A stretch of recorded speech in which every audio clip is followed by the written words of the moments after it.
Hello Super Friends and welcome to DC TV Talk, and in today's episode we're going to be breaking down and reviewing The Flash, Season 5, Episode 9, otherwise known as the first part of the crossover, Elseworlds Hour 1, so let's discuss.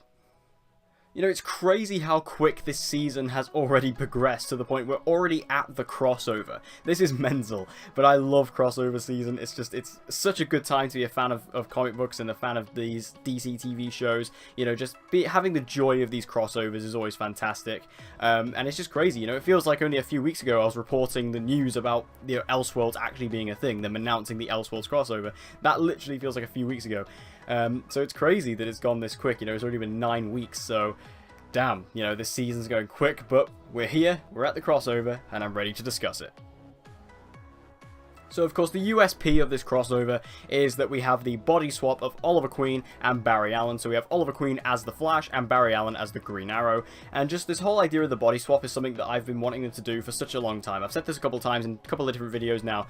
But when they announced this idea and this concept, I was so happy. Because this was something I've always wanted to see them do, is Barry and Oliver to swap powers. And that's essentially what they've done here. It's a little bit different. You know, they've kind of done it in a way where, you know, they have essentially swapped lives and kind of more mind swapped than anything, and they're kind of stuck in each other's bodies. So to people like Iris, you know, in Team Flash, when they look at Barry, they see Oliver, and when they look at Oliver, they see Barry, but when we see them as themselves. So it's kind of confusing. I feel like, you know, one of my negatives with this whole thing with the crossover is this body swap thing. I think has been kind of over convoluted.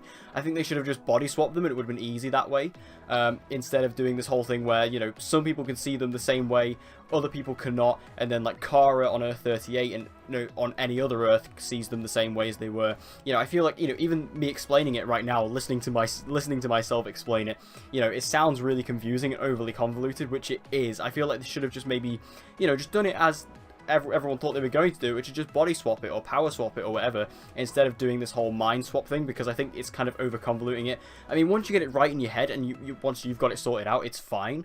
And it's not too big if you don't think about it too much, but when you do start to think about it, you're like, yeah, this is way too complicated for its own good when it doesn't necessarily need to be. All that being said, though, the actual footage of seeing all this happen is extremely entertaining. I'll start off with Stephen Amell. So Oliver Queen as the Flash is really fun to watch, because Oliver Queen obviously is an incredibly dark, incredibly tortured character. So to see him actually having fun on screen is something we don't get to see often. So seeing him with these Flash powers, these speedster powers, the way he's just having fun with it, I'm loving it. Like the scene when he's stuck in the pipeline with Barry / Oliver, and he phases out. That's really great. And the way he's just completely taking the mick out of Barry when he teaches him how to break out the handcuffs was fantastic. There's a bit where he's just running into this building, and he's not even running with his speed, he's just running normally. It's hysterical. I just think Stephen Amell actually getting to do comedy is really different, and it's something that I'm fully embracing, you know. I think with this crossover, you've got such a wild concept that they should just go with it, and they're completely going with it, and I'm so happy they're doing that. And then with Grant Gustin, Barry Allen, as the Green Arrow, he was also really good. He rocks that suit really well. Also, Stephen Amell rocks his the Flash suit very well also. But Grant Gustin in the Green Arrow suit, I love the look. I think he's great. He definitely has the physicality for it as well. And I think seeing him, you know, he says you have failed the city, which was great. He gets to be a lot more dark and brooding, which again is completely opposite to what Grant Gustin is usually like on the show as Barry Allen. I just think everything with this body swap, you know, even though it's a bit over convoluted, just the joy of seeing it and just the freshness of seeing these two characters swap characters essentially is undeniably fun. So Barry and Oliver, after going to Star Labs and, you know, Team Flash basically being unconvinced of them, that was an interesting scene. That was kind of weird because, you know, none of them completely understand it. It's like they believe like they're pulling a joke or something, but it's just like, why would they pull a joke for this long? Like, why would they dedicate themselves? You know, just kind of, I didn't really buy it, especially with all the stuff that Team Flash has been through and all the stuff the Arrowverse has experienced. I don't think body swapping is necessarily the most extreme they've ever seen, so I didn't really buy that. And then the way that Iris kind of drugs Oliver by putting the nanites in the glass, and then, you know, Ralph punches out Barry. I have to say though, Iris with the nanites courtesy of Ray Palmer was hilarious. That was so funny.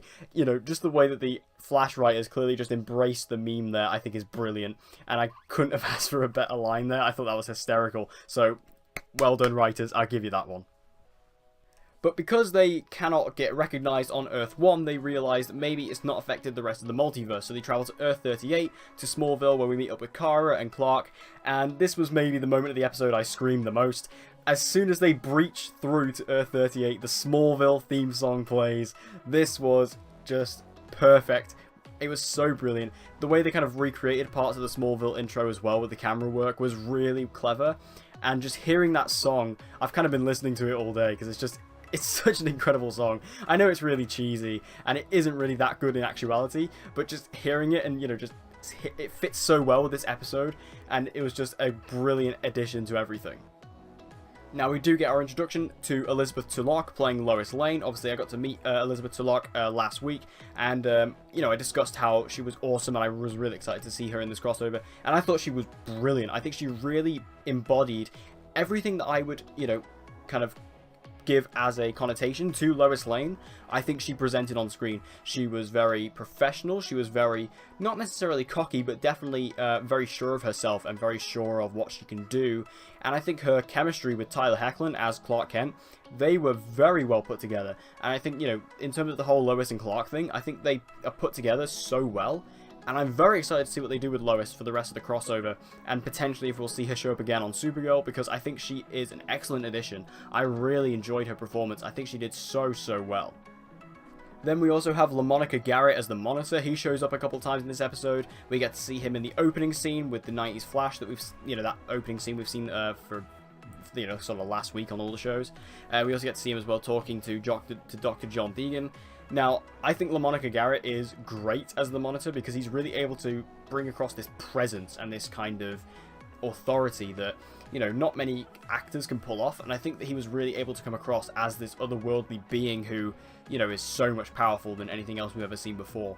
And I think that's really, again, difficult to pull off, but I think LaMonica Garrett did it very, very well. He was very imposing, and I feel like he's definitely going to be an interesting player in this crossover, depending on what they do with him.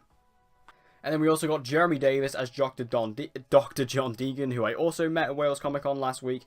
And John Deegan was an interesting one.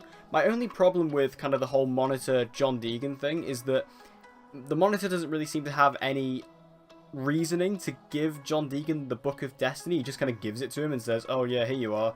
You were talking about how, you have all these prophecies and things like that. Here's the ability to rewrite reality. I get that the Monitor is kind of testing all these Earths, it seems to be, but why would you give that responsibility to a mad scientist? It doesn't make sense to me, especially because the Monitor isn't necessarily a villain, at least I don't think he is. So I don't really understand the motivation there, but I guess we just had to get John Deegan the book somehow.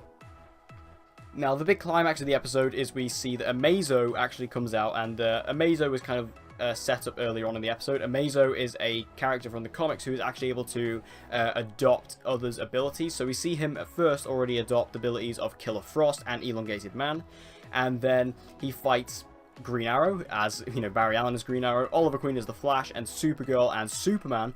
Superman does join in on this fight, and this makes Amazo incredibly overpowered. So the whole Amazo fight was actually pretty cool. I think it was really interesting, especially because this really got to showcase Stephen Amell as the Flash. He really got to come out and use all of his powers and all his abilities in a cool way. And also we got to see Grant Gustin as the Green Arrow get some cool lines as well. So I really enjoyed all that. And also I think the CGI for Amazo was actually pretty decent, for TV and for the Arrowverse. I actually thought this CGI was pretty decent, so I will give them that. The only problem is with the whole Amazo thing is it is basically a massive continuity error with the Arrowverse, because we did have Dr. Anthony Ivo in Arrow Season 2 with his boat, the Amazo, so I don't really know, how they're going to explain that, or if they ever will. It'll probably just be one of those things that will never be explained. Maybe it was a rewrite of reality, who knows, but, just a small little thing. It's not even a thing on the episode, it's not a negative, I just wanted to point that out. But the episode ends with a vibe where Cisco shows Oliver and Barry where he saw the Monitor, and Oliver notices that in the background was actually Wayne Tower, so he realizes, right, we're going to go to Gotham. So obviously we knew we were going to Gotham. That's been one of the things we've known, for a very long time about this crossover, is that we were going to be going to Gotham and meeting up with Batwoman. So Oliver says, right, we're going to Gotham, and we get to see at the very end, we get to see a really awesome shot of Ruby Rose as Batwoman stood on top of what appears to be a clock tower of some kind, looking over Gotham. So yes, we are going to Gotham in the next episode. I'm very excited to see that. I'm definitely very interested to see Ruby Rose as with Batwoman. Obviously, I've been very vocal about my opinions on Ruby Rose and how I've not been very happy with the casting, but I'm very open to her to surprise me, and I'm definitely excited just to see Batwoman for the first time in live action, and that's what we're going to be experiencing in the next episode, which obviously my review will come tomorrow for that. Overall, though, I think this was a great start to the crossover. It just had so many fan-pleasing moments, so many great Easter eggs, you know, appealing to the meme culture with the Iris, you know, nanites courtesy of Ray Palmer thing I just thought was absolutely hysterical. The Smallville theme was just so great, so perfectly timed, and just seeing these characters with different powers is something that, you know, is undeniably fun to watch as a fan of these shows. Although I think the whole body swap idea and the way they've explained it is too over-convoluted for its own good. I think there was just a much simpler way of doing it. And I also think the motivation for the Monitor giving Jeremy Davis or Dr. John Deegan the Book of Destiny is not very well defined. I still think this is just, you know, these crossovers are just purely meant for fun, and they're purely meant for the fans just to enjoy. And as a fan, did I enjoy this? 100% yes. So thank you guys for watching this video. I hope you enjoyed it. If you did, please give it a like. It'll help me out a lot. And share this video with anyone and everyone you know who loves DC TV and get them to join the community. And as always, guys, please subscribe for your latest content on Supergirl, The Flash, Legends of Tomorrow, and Arrow. And with all that said, guys, I hope to see you again in my next video.